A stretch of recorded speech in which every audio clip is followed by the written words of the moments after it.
In this video, I will show you how to change the email address which is used to receive messages from your contact form in Shopify. So generally the steps are as follows. Once you're logged into your Shopify admin account, click on Settings, then select Notifications. Now look for the Sender Email section and go ahead and change the email address right here.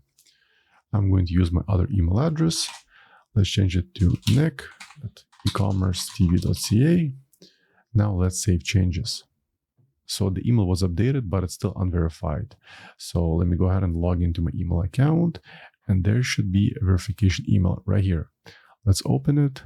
Now let's confirm the email. Perfect. So the sender email is now verified. Now we can actually go to the contact us form and try testing it out. So the name is test, email test@example.com, comment test. Now let's send it. So the form was just sent. Now let's go back to the email. Let's check it out. Yeah, it worked just as expected. As you can see, the contact us messages are properly being sent to the new email address. So that's pretty much it for this video. Hope you found this tip helpful. And for more Shopify tutorials, please subscribe to my channel. Thank you.